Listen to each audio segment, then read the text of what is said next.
Hey Bun, so today we're going to go over the job changes as finally listed in the patch notes for 6.1. Now we've already covered all of the major updates we'll be getting with this patch in the recap for the live letter. That was my previous video, so we don't need to go over all that stuff again, like the new race, the new trials, the new dungeon, all this other stuff. We're not going to go over that. We're just going to focus on the job changes because this is all the big news. This is the stuff that we didn't know until today, what's actually changing for the different jobs. So I'm going to go through all these and give you my opinion and sort of translate these into, what are these potency changes and things seem to mean at the end of the day for regular play. So Paladin, like every other tank, has gotten their tank stance recast time reduced from 10 seconds to 3 seconds. I assume maybe for more tank swaps that might need to happen in Ultimate. Clemency and Holy Spirit will no longer interrupt your combos in case you have to disengage from the boss. They're not going to completely screw up your combos that you're in the middle of. And a Holy Circle also will not interrupt your combos. Request Cat got an excellent change that looks like it'll make the job more forgiving. So when Request Cat ends, you will get a buff Blade of Faith ready, which will let you do your Falling Swords Blades combo. So this is basically for a situation where if you screw up and you end Request Cat before you got off Confiture, like for example, if you cast 5 Holy Spirits instead of 4 Holy Spirits, you won't be completely screwed out of your Blade combo as well. Blade of Faith is no longer a combo action with Confiture. So if you were doing it right already, then nothing's going to change for you, but it's just more forgiving in case you are mortal like the rest of us and mess up sometimes. The bigger news for Paladin is the massive, huge healing buff to lots of your abilities. Paladin now has an extra 1,600 potencies worth of healing because there's healing been added now to Blade of Faith, Blade of Truth, Blade of Valor, and Confiture. So Paladin is another green tank. It looks like your entire magic phase is self-healing you. Warrior's Defiance recast is down to 3 seconds, and the Overpower area effect is no longer a cone. Now it is all enemies nearby, so you don't have to aim it anymore, which I think is an improvement. And Inner Release will now only apply to Fell Cleave and Decimate. So I think this is really good because you're no longer going to have to worry about wasting your Inner Release stacks when you use Inner Chaos. You can just use Infuriate and go to town with Inner Chaos and not worry about wasting Inner Release stacks. I think it's an intuitive change that fixes sort of an awkward interaction that was there before. Dark Knight actually got some fantastic changes in this patch. I think these changes look super good. Blood Weapon is now on 5 stacks with a 15-second duration, which is amazing for quality of life. You no longer are going to have to stack up your skill speed to try to fit 5 GCDs in under the old Blood Weapon timer. You just have it on stacks. So for people that had bad ping, that was extremely difficult before, and this is going to be a huge QOL change for them. It's good to see that problem solved. And the big change everybody's talking about with Dark Knight is the change to Living Dead. That honestly, as someone that mained Dark Knight and Heavensward, I ask, why wasn't it like this from the beginning? You'll get a 1,500 potency heal every time you hit with a weapon skill or a spell cast. And if your HP is fully restored before the Walking Dead timer runs out, you will get Undead Rebirth for the time remaining on Walking Dead. So you will keep being invulnerable for the remainder of the spell. So that way you do have the guaranteed immunity from using this invuln. So overall it's a much, much better invuln cooldown. And it's pretty much a full self-heal as well. So you're not so dependent on the healer anymore. I think you can still die, but only if your healer goes AFK and you also go AFK. Flood of Darkness got a tiny nerf, but this is for the low-level version of the skill that you get at level 30. It's not Flood of Shadow, the big level 74 upgrade to this one. And Stalwart Soul you're getting at level 40, so hopefully that will make low-level experience better for Dark Knight. Gunbreaker just had the tank stance recast time reduction like every other tank got. And moving on to melee, Monk got a super tiny change. This so Perfect Balance can no longer be executed while under the effect of any beast chakra. So basically, if you fat-fingered Perfect Balance, like if you accidentally double tapped it, you would lose a stack and it would massively delay your rotation and just ruin everything for you. But now you can't use it while you already used it, so it's not going to be a problem anymore. It's really tiny change, but it's not bad. Dragoon just got a bunch of animation lock reductions, which have been a long time coming, honestly. We'll see just how much the lock is reduced. Jump and high jump will change to Mirage Dive. So basically, Mirage Dive is going to become one of those, this action cannot be assigned to a hotbar type buttons, and it's probably going to screw up muscle memory for a lot of people for a few weeks. That said, in the patch note reading, Yoshipi did say that major changes are coming to Dragoon in patch 6.2, so who knows what that is going to involve. As for Ninja, so Trick Attack is now a personal DPS buff that increases the damage you, the ninja, do to the target by 10%, and Moog is now your party-wide buff, which increases the target's damage taken by 5% for the whole team for 20 seconds on a 120-second recast. That's more in line with other melee DPS party-wide buffs. So obviously, this change has been really controversial because Trick Attack has been an iconic part of Ninja's identity. It's like something you always look for on the boss when you have the ninja in your party that just reminds you, you have the ninja in your party. Like as a dancer, I always look forward to having a ninja in my party because whenever I saw Trick Attack up, I can start like blowing through my feathers. And it's just nice to notice when other people in your party are different jobs and how that will affect the way you play. I always thought those sort of interactions were interesting. So a lot of people are just sad about the loss of such an iconic part of Ninja gameplay. Though it's not really gone. Like I said, it's still a personal buff, and now it's 10% personal buff for you. Some people have argued that Ninja's new party-wide buff being Moog, just another sort of generic 120-second buff, is a sign of homogenization of the jobs, and that's certainly, I think, a valid criticism. Though we don't really know how much more damage this will do for Ninja overall until we get our hands on it in-game testing. Now, to me, it sounds like maybe this could be more personal damage for Ninja if you're getting a 10% buff every 60 seconds for yourself, plus the Moog buff every 2 minutes, but we'll see how it is in game, of course. I also feel like Moog is just very rogue themed and not very ninja themed at all. That's a really minor gripe. Also, goodbye to pre-pull Doton. It was super jank having to ask your tank to pull the boss in your little puddle that you made the whole team to work around it. I'm sure everybody's going to miss that very much. Yoshipi actually, in the patch notes reading, said that it was more trouble than it's worth. So that's why they got rid of pre-pull Doton. On to Samurai. So there is a lot of changes here, and I'm just going to summarize as best as I can. So Samurai will have guaranteed crits on the big damage buttons, which is obviously good, but Chitin has been removed, which is going to reduce the damage of Madare by a lot, I imagine. And they reduce the potency of all of the big hitters. So it's been pretty controversial as people try to figure out what this will actually mean in game. And we don't know that for sure until we have the in-game testing. Though I know a lot of people are also upset about losing Chitin, losing such a ability with such a cool animation. And now you're just going to be pressing Shinten more, so you'll have less variance there. And people don't really understand why that change was needed. Though it seems like they have buffed the main combo for Samurai, so it seems like they're wanting to shift the damage away from massive finishers and big hits to being more spread out throughout the rotation.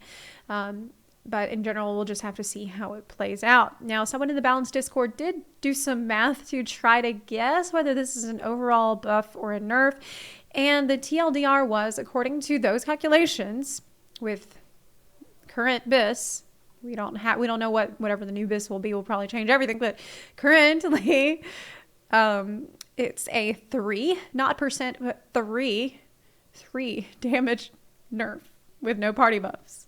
So crit comps in shambles. You're right. The damage ceiling lowered because you can't get as lucky anymore. Though again, in-game testing will reveal all in due time. That said, these changes have been highly controversial during the patch note reading that Yoshipi did when he got to the Samurai section and the Ninja section. He saw people absolutely mauling in chat, and he had a lot to say about it. I will actually link to in the description box his the full translation of everything that he said, but it was just so much. Basically, I'll summarize. He saw comments asking for the person responsible for Samurai changes to come out and explain themselves. And he said, even if they come out, I doubt they'll say anything from what I did. He debated with the person who worked on it, he said. They discussed the risks, and he signed on for it, knowing and acknowledging that these changes are for the sake of the player base, and he accepted the full responsibility for it. He said on Samurai's guaranteed crit, that'll make performance jump really high, but there's parts where Samurai doesn't see the drastic jump as they should. On Kaiten getting removed, we did that because we wanted to do away having to be restricted by that move. The job's strength or weakness will depend on the amount of critical dealt, and I agree, the job relied on that aspect too much. So he understands that people are mad, and that, you know, having that critical variance might have been part of the fun for some people, but to please test it in game for now and give your feedback on the official forums. He said that your comments will matter a lot because what you post will influence the job's direction. So depending on the response, it's possible that Samurai could get a rework in 6.2 alongside the already planned reworks for Dragoon and potentially Astrologian.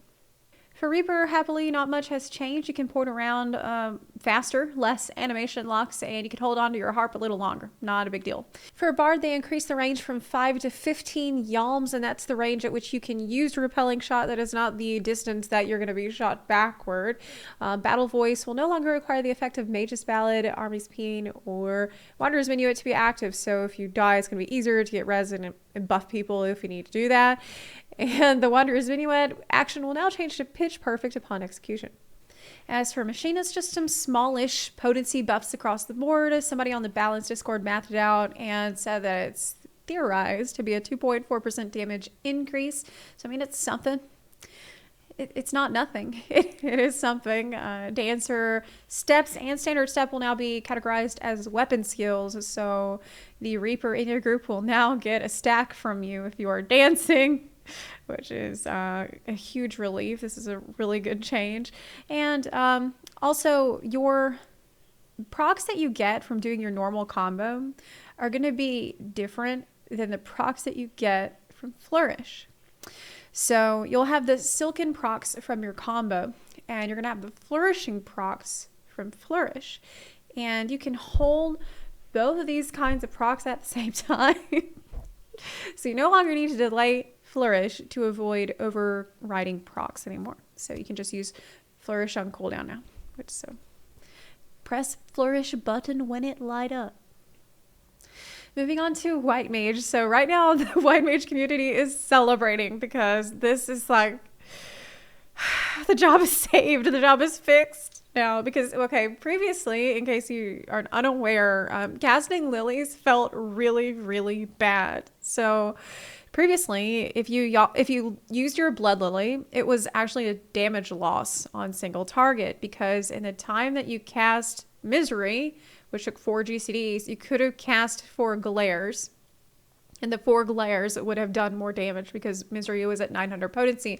Now, Misery will be 1,240 potency, so it's the same damage as 4 Glares, and you can just cast Misery now and save all of that MP, and you will... It's actually, Misery will be a gain under buffs as well. So you got to use your lilies now. You can use your job gauge again. White Mage is amazing. Your MP problems are fixed. DPS problems may be fixed. And so you want to use your lilies whenever you want. They are giving you a ton of MP and you can feel good about pressing it. So it's like the job was really unfun for me to play before this patch, and now I'm actually looking forward to playing White Mage again. Press your lilies. You can press your lilies finally. It's okay. It's okay. Also, now that lilies are viable and good to use as much as possible, you have actually a pretty good amount of mobility as well as a White Mage, and you have a lot of free healing. So looks like White Mage is going to be a very strong healer for Prog, which is great with Ultimate coming up right around the corner.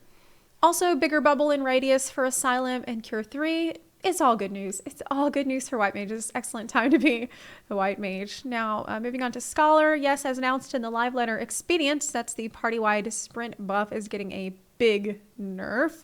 It's at 10 seconds now, down from 20 seconds. You won't be booking it quite as hard, but the mitigation portion of the buff is unchanged.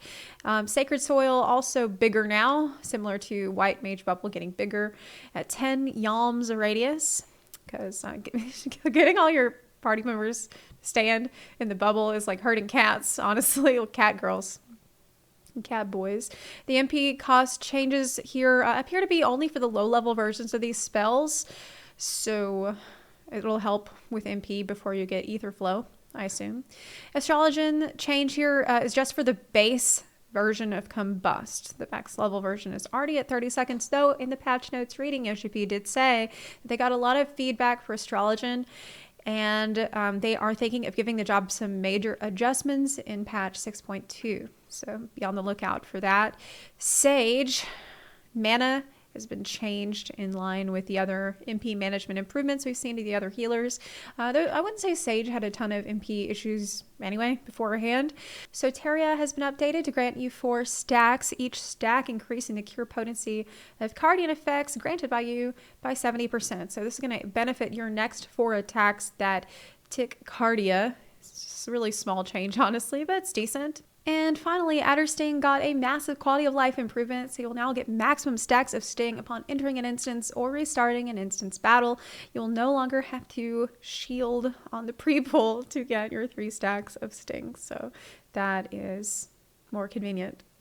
A couple of new traits have been added to Ninja and Samurai just to accompany the litany of changes that those jobs have received. And I'll be linking to the patch notes in the description box of this video, where you can read through all of the rest of it, though I have covered most of this already in the live letter recap video that I did last week. Most of the changes to the job look good to me. I'm especially happy about the change to White Mage, getting Lilies actually usable and feeling good to press again, Dark Knight getting massive improvement to Living Dead, and Paladin getting a lot of healing buffs. Like, there's a lot of good stuff in here. Also, Dancer no longer having to worry about overriding procs, and just being able to use Flourish as soon as it comes up, I think will probably just feel better overall. So that sums up all of the battle changes for PvE as listed in the patch notes, but I also would encourage you to spend some time looking at the PvP changes, new PvP skills for your job. I will link to that in the description box, and like I said, my next video will be about that, showing off all the new limit breaks. I'm super excited to try it out, but there's a lot of really fun stuff in there. It looks like Dancer is getting a charm.